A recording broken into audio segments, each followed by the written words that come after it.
You didn't go back. You didn't interfere. You chose peace. And somewhere behind closed doors, a system built on deception is cracking. The new supply feels it. The narcissist knows it. A secret plan is already moving, and divine justice never arrives early, but it never misses its moment. There comes a season when silence becomes louder than explanation.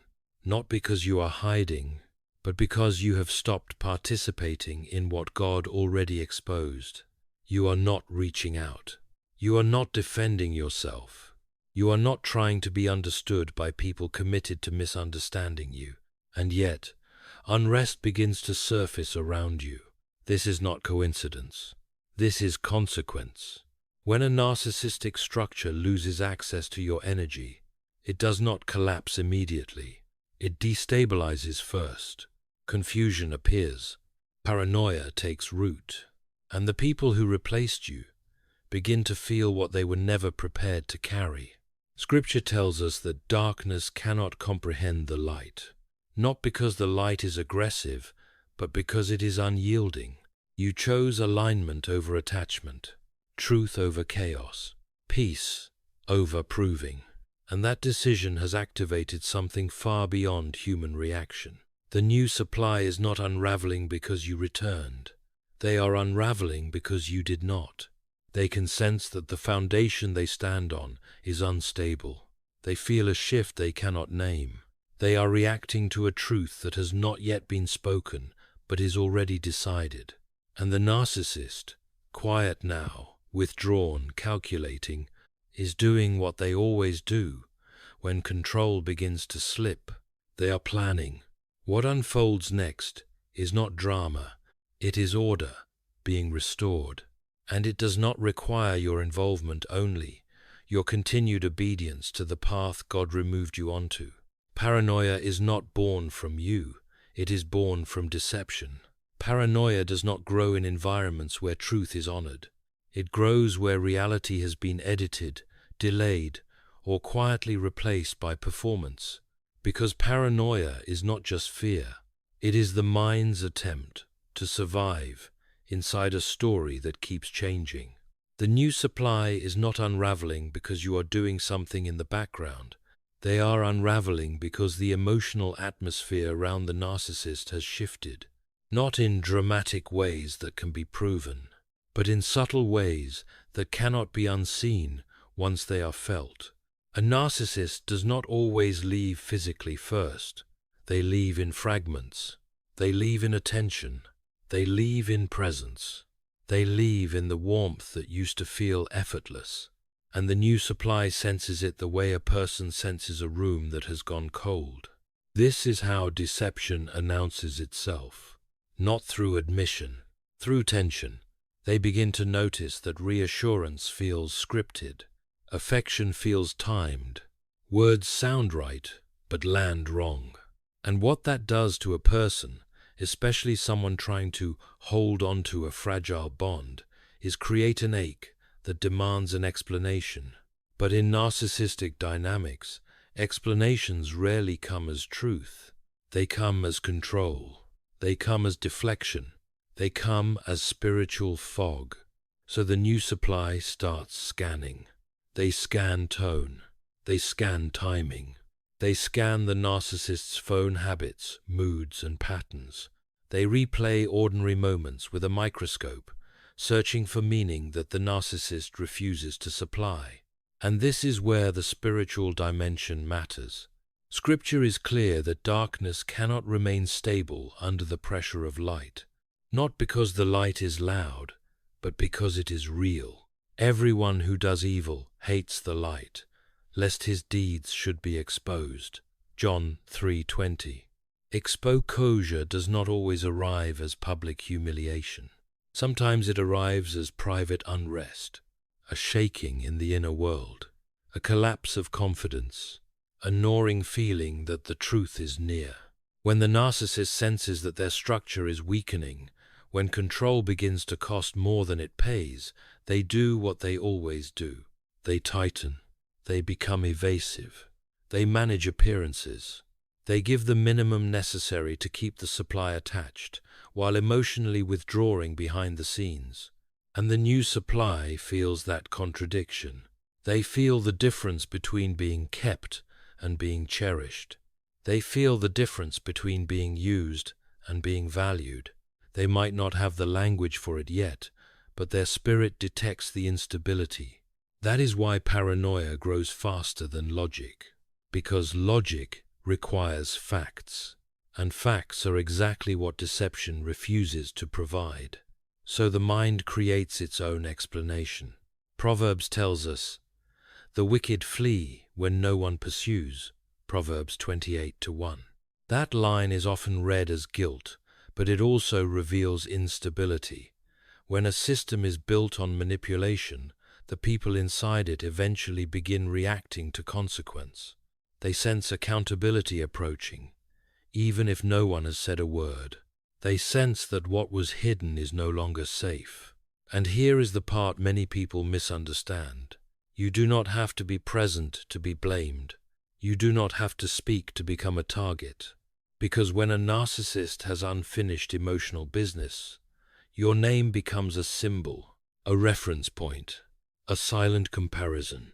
So, even if you have not contacted anyone for a long time, even if you have moved on, even if you are simply rebuilding your life with dignity and faith, the new supply still feels haunted by the possibility of you, not because you are chasing, but because the narcissist's inner world never truly resolved you. Replacement can cover a wound, but it cannot heal it. That is why the new supply's paranoia does not need proof. It only needs a shift, a look, a hesitation, a sudden quiet. And once they feel that shift, their mind starts assembling pieces into a story that explains their fear. Because fear cannot tolerate silence for long. It will fill the silence with images, with suspicion, with imagined conversations, with imagined reunions, with imagined betrayals. And in the mind of the new supply, you become the center of every hypothesis. You are not participating, and that is what unsettles them. What truly unsettles the new supply is not conflict. It is not confrontation. It is not even the fear of loss. What unsettles them is your non-participation. You are not reacting. You are not defending yourself. You are not monitoring what the narcissist is doing, who they are with, or what narrative was being told about you. You are no longer inside the emotional arena that once demanded your constant awareness. And for a narcissistic system, that absence is not neutral, it is destabilizing. Narcissistic dynamics require engagement. They require response. They require emotional motion to maintain relevance and control. Someone must be present to confirm the hierarchy, to validate the replacement, to make the transition feel legitimate. When you remove yourself, the structure loses orientation. You are no longer there to be compared against directly. You are no longer there to react in ways that reassure the new supply of their position. You are no longer there to serve as a visible reference point. And yet this is the contradiction that creates unrest. You are still present in significance. Your absence does not feel like erasure. It feels like unresolved weight. Scripture speaks often about withdrawal as a form of authority. Jesus did not remain where truth was being distorted. He withdrew himself, not out of fear, but out of alignment. When you withdrew, you did not disappear. You became untouchable. And stability without visibility is profoundly unsettling to insecure systems. The new supply begins to notice that despite all their effort, something feels incomplete. They may receive attention, affection, even validation, but it feels conditional, timed, transactional.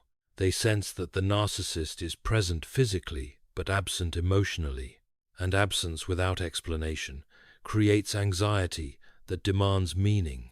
Because you are not there to clarify, the mind fills the gap.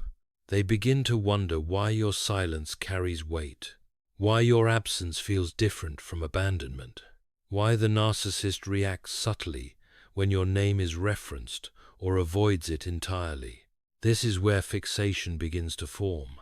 You are not doing anything, but your not doing becomes the loudest signal in the room. The new supply does not understand that your peace is not strategy. Your quiet is not manipulation. Your distance is not competition. But in deceptive systems, peace is misread as power. They begin to imagine that you are operating behind the scenes, that you are waiting, that you are being chosen again, in secret. Not because any of that is true, but because absence without collapse challenges everything they believe about worth and replacement. You left without unraveling. You exited without begging. You walked away with dignity intact. And that is what they cannot replicate. The narcissist once relied on your depth, your conscience, your capacity for real connection. You were not interchangeable. You were not performative. And that difference remains, even when you are no longer present. The new supply feels it. They begin to sense that they are occupying a role, not a bond, that they are maintaining an image, not inhabiting truth. And this realization does not come consciously at first. It comes as restlessness, as suspicion, as emotional agitation, because when someone steps out of a system and thrives, everyone still inside that system is forced to confront what they are attached to. And this is the moment where inner comparison quietly begins.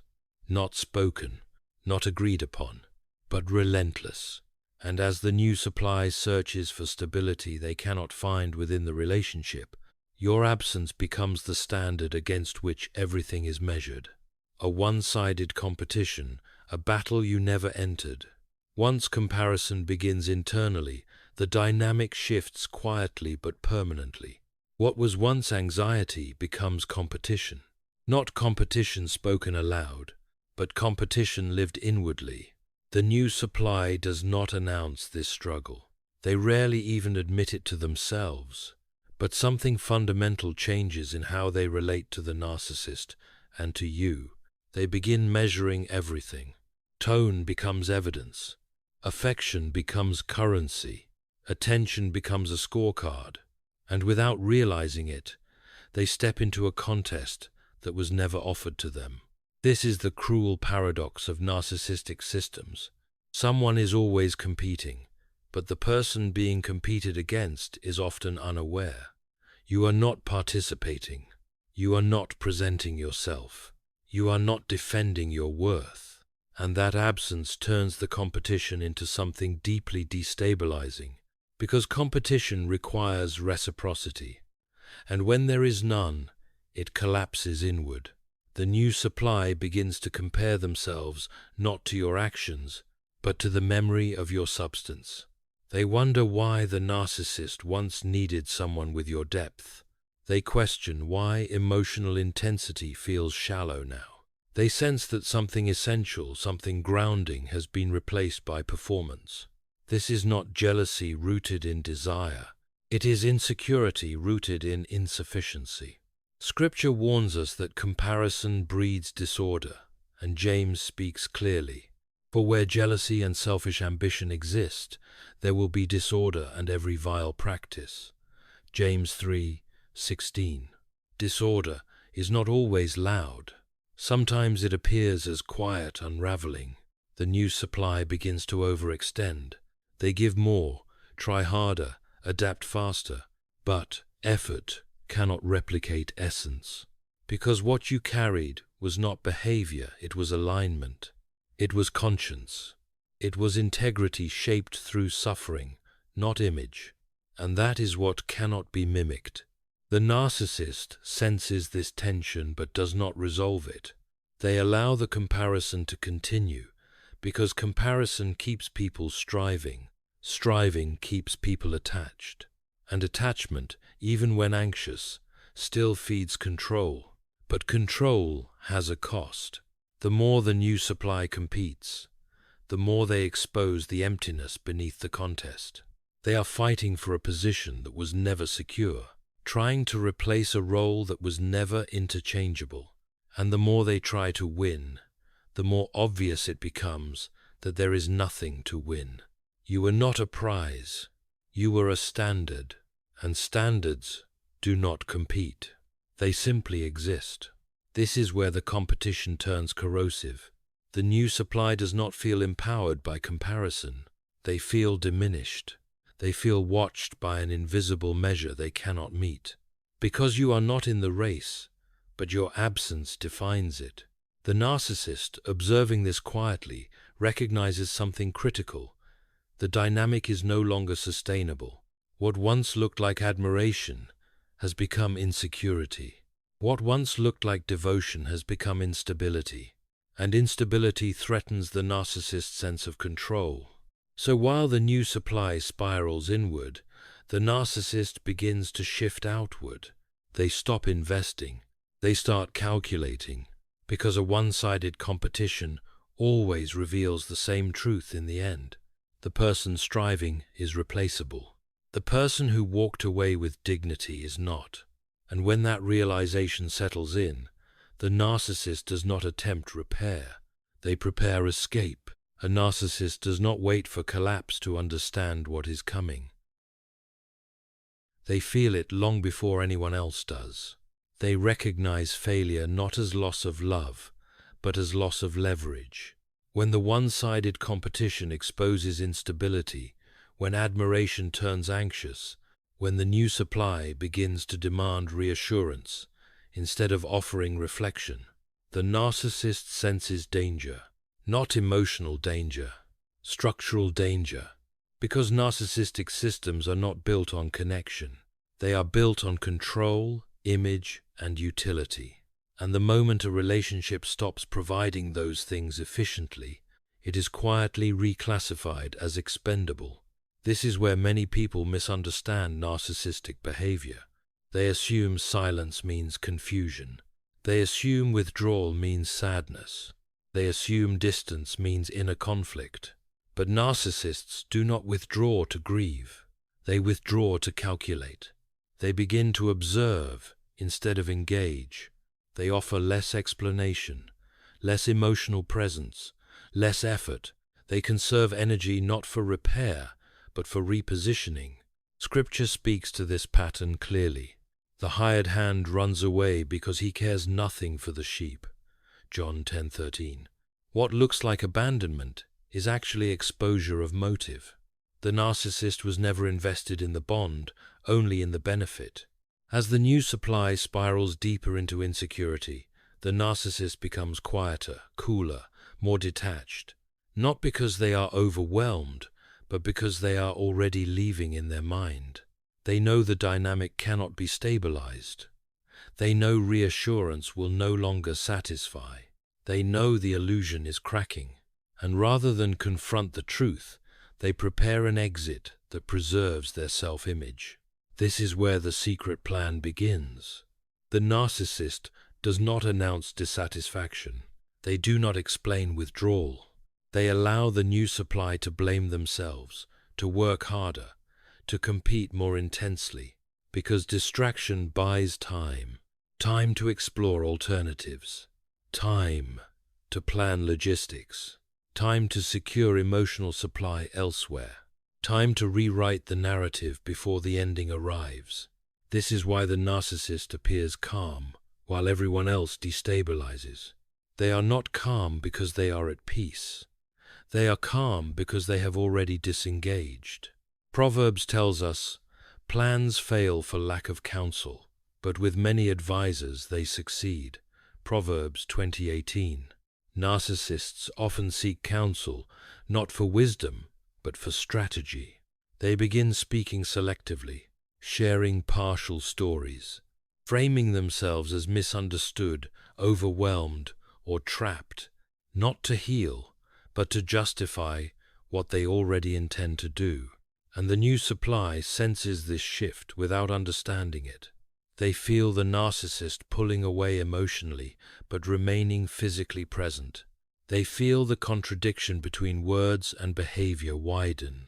This contradiction is unbearable for someone already competing, because competition assumes investment, but calculation signals departure. The narcissist is no longer asking, "How do I fix this?" They are asking, how do I leave this without consequence? This is where divine justice operates quietly. Scripture assures us that God opposes the proud, but gives grace to the humble. James 4-6. Opposition does not always arrive as punishment. Sometimes it arrives as exposure to one's own pattern.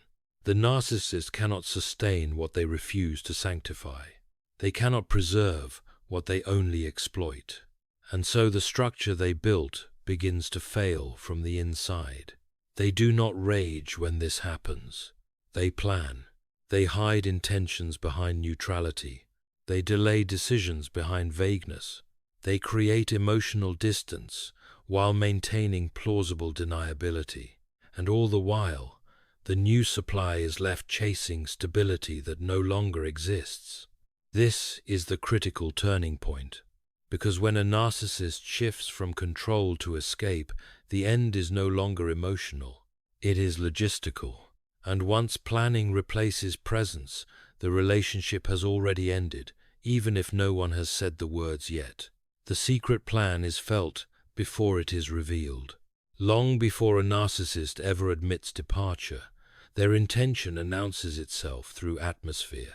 The new supply begins to feel it not as certainty, but as disturbance, a pressure in ordinary moments, a tightness during conversations that once felt safe, a sense that time is being managed rather than shared. This is how a hidden plan makes itself known, not through words, through withdrawal, disguised as neutrality. The narcissist becomes careful, not careful with feelings, but careful with exposure. They share less. They explain less. They move with deliberation instead of presence. And the new supply feels the contradiction immediately. They sense that the narcissist is still physically there, but no longer emotionally invested. Still responsive, but no longer attached. Still speaking, but no longer revealing. This creates a unique kind of panic, because when a relationship shifts without explanation, the mind begins to search for danger. Scripture tells us, the heart knows its own bitterness. Proverbs 14:10. The new supply may not understand the plan, but their spirit detects the departure. They begin to notice changes in routine, subtle delays, unexplained absences, a guarded tone where openness once existed. What they are sensing is not betrayal in action, it is abandonment in preparation. The narcissist is not reacting to emotion anymore. They are executing sequence. This is why the plan remains hidden, not because it is complex, but because revealing it would require honesty, and honesty would collapse the illusion too soon. So the narcissist allows the new supply to spiral, to question themselves, to compete harder, to blame their own insecurity. Because confusion keeps people compliant. Meanwhile, the narcissist secures their exit quietly. They line up resources. They speak selectively to outsiders. They frame themselves as reasonable, restrained, misunderstood. This is not reconciliation thinking. This is contingency planning. The new supply begins to feel watched by silence. They ask questions that receive partial answers. They seek reassurance that feels rehearsed. And the absence of truth intensifies their paranoia. This is where fear crosses into certainty, not intellectual certainty, but emotional inevitability. They realize something is being decided without them. Scripture reminds us, for there is nothing hidden that will not be disclosed. But disclosure does not always arrive as confession. Sometimes it arrives as consequence. The plan does not need to be spoken to be real. It only needs to be moving, and movement has energy. The new supply begins to feel the energy shift away from them.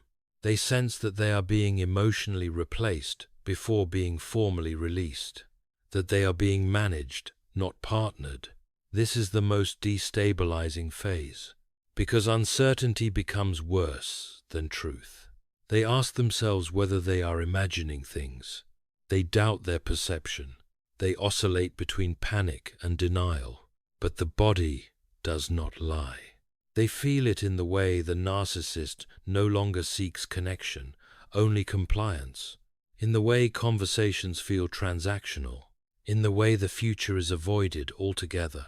And God allows this awareness to surface for a reason. Scripture shows us repeatedly that false security must be disrupted before real order can be restored. God unsettles what was built without Him. The narcissist's hidden plan is not cleverness. It is exposure delayed. Because plans built on deception cannot remain hidden indefinitely. They leak through behavior, through absence, through emotional withdrawal. The new supply feels abandoned before abandonment occurs. They sense loss before loss is announced. And that is why their paranoia intensifies, not because they are weak, but because their spirit is reacting to truth before their mind can accept it. They are responding to an ending that has already been decided. And once a narcissist shifts fully into planning mode, the relationship is no longer alive. It is only pending closure. What is happening now is often mistaken for love. It is not. Love does not unravel the mind. Love does not create paranoia. Love does not cling tighter when truth begins to surface. What the new supply is experiencing is not devotion. It is terror. The terror of realizing that their position was never permanent. That the bond they tried to secure was never sacred. That the role they occupied was conditional from the beginning. They are not afraid of losing the narcissist. They are afraid of being exposed as replaceable. This is the core wound. Because in narcissistic systems, value is transactional. Worth is measured by usefulness. And attachment exists only as long as admiration remains effortless. The new supply begins to sense that they are no longer admired, only tolerated, managed, endured. This realization destabilizes identity. Scripture reminds us, fear has torment. 1 John 4:18. Torment does not come from love. It comes from insecurity. The new supply starts watching more closely, questioning more intensely, reacting more emotionally. Not because they love deeply, but because they feel disposable. They sense that the narcissist's attention is no longer rooted in desire, but in convenience. That affection has been replaced by assessment. That presence has been replaced by planning. And you, whether you are present or not, become the contrast. Not because the narcissist speaks of you, but because you represent something they cannot offer the new supply. Depth without performance, connection without control, worth that does not depend on competition. The new supply does not consciously think this through. They feel it. They feel that they are standing in the shadow of something more grounded, more authentic, more enduring, and that shadow frightens them. Because if you were never replaceable, then what does that make them? This is where panic intensifies. They attempt to secure their place through effort, compliance, or emotional volatility. They try to become indispensable by overextending. But indispensability cannot be manufactured. It must be rooted in truth. The narcissist senses this desperation and withdraws further, because desperation reveals instability, and instability threatens image. This is the moment when divine justice begins to take form internally. God does not always intervene by removing people immediately. Sometimes He allows them to confront the emptiness of what they chose. The new supply is not being punished. They are being revealed to themselves. They are learning painfully that proximity to power is not the same as security. That attachment without covenant offers no protection. That love built on fear will always collapse. This is not cruelty. It is correction. Because God does not allow false structures to masquerade as safety forever. And as this truth settles in, the new supply realizes something they were never meant to face so early. They were never chosen for permanence. They were chosen for function. and once function expires, so does position. This realization marks the beginning of the end, not because of drama, but because illusion can no longer be maintained. Divine justice completes what you no longer touch. At this point, it becomes clear that nothing further is required from you. No confrontation, no explanation, no attempt to clarify what God has already made plain. Divine justice does not ask the wounded to become executioners. It asks them to step aside. What is unfolding now is not revenge. It is restoration of order. The narcissist's hidden plan moves forward because deception cannot sustain itself indefinitely. The new supply's unraveling intensifies because identity built on comparison has no anchor. And you remain untouched, not because you are superior, but because you are no longer entangled. Scripture assures us, "The Lord will fight for you. You need only to be still." Exodus 14:14. Stillness is not passivity. It is trust in a justice that does not miss its mark. God does not rush judgment. He allows patterns to complete themselves. He allows hearts to reveal what words concealed. And when the moment arrives, separation happens naturally without your involvement. This is why peace returns to you before closure arrives to them.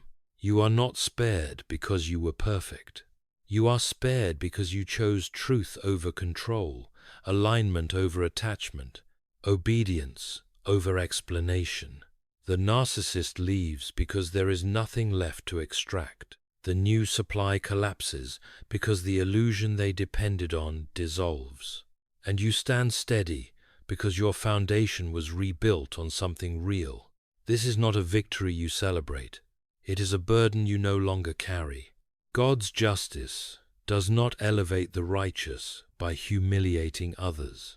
It frees them by removing what never belonged. And as this chapter closes, the lesson is unmistakable. You did not need to defend your worth. You did not need to expose deception. You did not need to demand accountability. God handled it quietly, thoroughly, and completely. Remain where He placed you. Remain at peace. What was hidden has been revealed. What was unstable has fallen. And what was ordered by God stands secure.